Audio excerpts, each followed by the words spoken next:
Hello बच्चों, स्वागत है आपका अपने यूट्यूब चैनल जैकपुर पे। बच्चों, आज के इस वीडियोस में हम डिस्कस कर रहे हैं मंथली असेसमेंट दिसंबर में होने वाले का प्रैक्टिस सेट 2।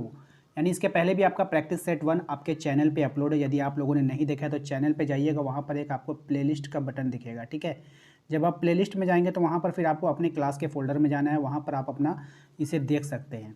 ठीक है, तो आज जो हम लोग डिस्कस करने वाले हैं वो क्लास 3 का है। ठीक है, याद रखेंगे ये कौन से क्लास का है, तो ये क्लास हम लोग 3 का है ना। क्लास 3 का हम लोग मंथली असेसमेंट का प्रैक्टिस सेट 2 कर रहे हैं। और आज के इस वीडियोस में हम लोग इंग्लिश और हिंदी यानी कि भाषांजलि के काफ़ी इंपॉर्टेंट सवाल को देखेंगे, जो आपके मंथली असेसमेंट के लिए भी इंपॉर्टेंट होगा, साथ ही साथ आपके फाइनल एग्जाम के लिए भी काफ़ी इंपॉर्टेंट होगा। तो वीडियो काफ़ी इंपॉर्टेंट है, शुरू से लेकर अंत तक वीडियो में बने रहना है। यदि आप हमारे चैनल पर पहली बार आए हैं तो चैनल को सब्सक्राइब कर लीजिए, घंटी के बेल आइकन को दबा दीजिए ताकि अगली वीडियो का नोटिफिकेशन आपको समय पर मिल पाए और आपका एक भी वीडियो मिस नहीं हो पाए। तो चलिए शुरू करते हैं हम आज का क्लास। बच्चों, आज के इस क्लास में सबसे जो पहला सवाल आप देख पा रहे हैं इंग्लिश से लिया गया है और काफ़ी इंपॉर्टेंट सवाल है।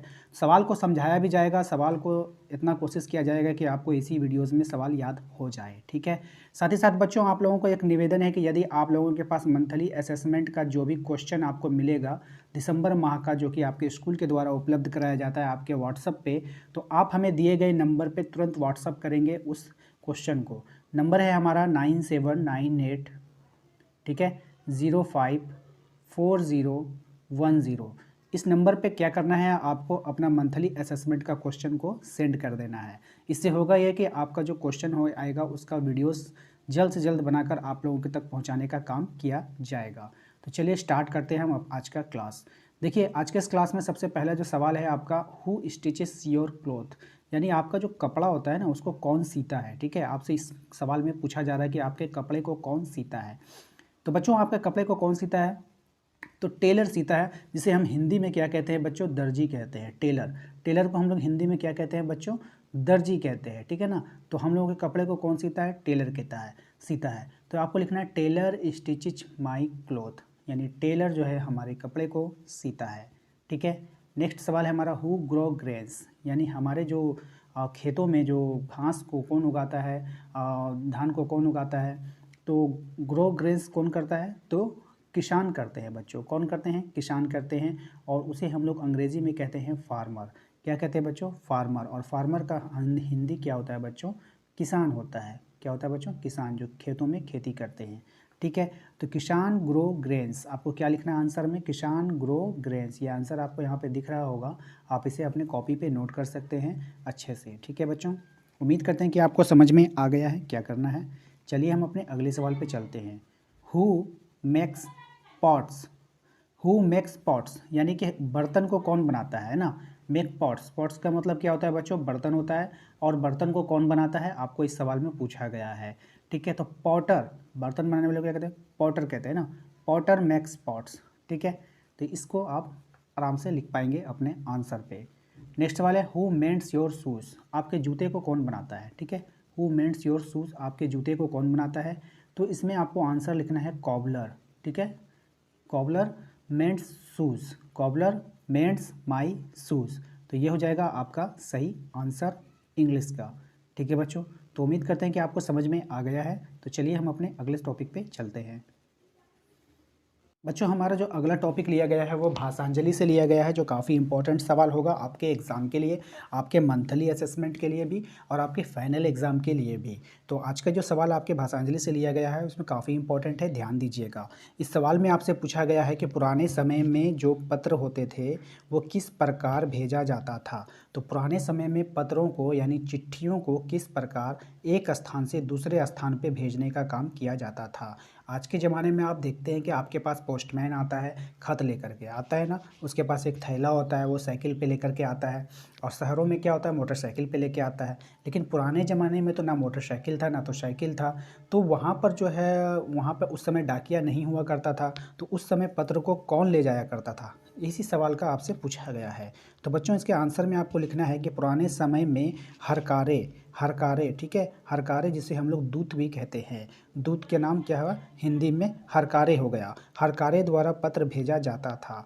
ठीक है, वो अधिकतर ले जाने के लिए घोड़ों का इस्तेमाल करते थे। वो ज़्यादा दूर अगर जिसको जाना है तो वो घोड़ों के द्वारा ये पत्र को एक जगह से दूसरे स्थान पर ले जाया करते थे, जिसे हम लोग दूत भी कहते हैं। ठीक है, संदेश संदेश लाने वाले को क्या कहते हैं? दूत कहते हैं। दूत का मतलब क्या हो गया? संदेश लाने वाला। ठीक है बच्चों। नेक्स्ट सवाल हमारा, पत्र के पते में क्या लिखा होता है? बच्चों पत्र लिखने के लिए जब आप किसी को चिट्ठी लिखते हैं तो उसके पता उसमें एक पता देना होगा ना, चिट्ठी का आपको कहाँ भेजना है तो उसमें एक पता देना होगा। तो उस पता में क्या लिखना पड़ता है ये आपसे पूछा गया है। तो शॉर्ट में बच्चों आप लिख सकते हैं कि पत्र के पते में नाम एवं पिन कोड लिखना होता है।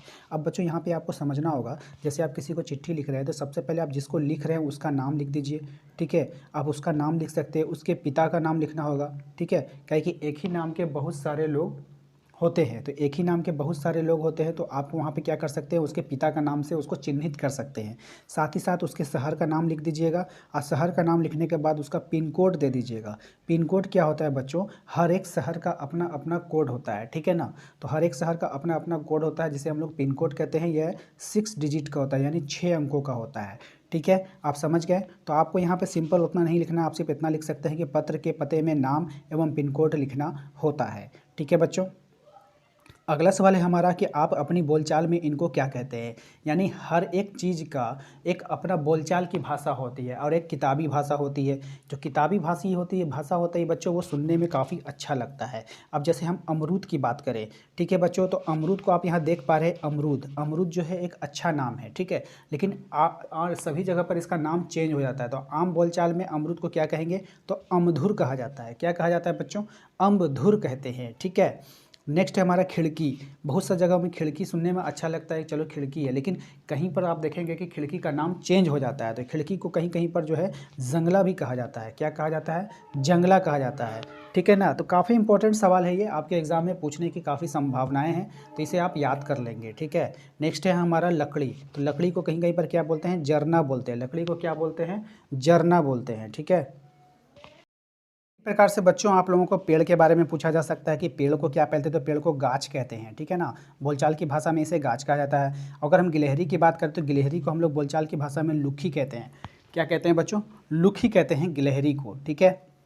नेक्स्ट है हमारा शहद। तो शहद को बोलचाल की भाषा में क्या कहते हैं बच्चों? मध कहते हैं। शहद को बोलचाल की भाषा में क्या बोलते हैं? मध बोलते हैं। तो और उसके बाद है बच्चों एक और आपका है बच्चा। बच्चा को बोलचाल की भाषा में क्या बोलते हैं? बौआ बोलते हैं। क्या बोलते हैं? बौआ। और अधिकतर ये भाषा जो आपका गाँव देहातों में ज़्यादा प्रयोग किया जाता है, बौआ। ठीक है। तो बच्चों उम्मीद करते हैं कि आपको आज का ये क्लास काफ़ी पसंद आया होगा। क्लास पसंद आया तो वीडियो को लाइक कर दीजिए। चैनल को सब्सक्राइब नहीं किया तो सब्सक्राइब करके रखिए, क्योंकि आपको आने वाली वीडियो का नोटिफिकेशन इसी से मिलता है। ठीक है, तो चलिए मिलेंगे हम लोग अगले क्लास में। Thank you.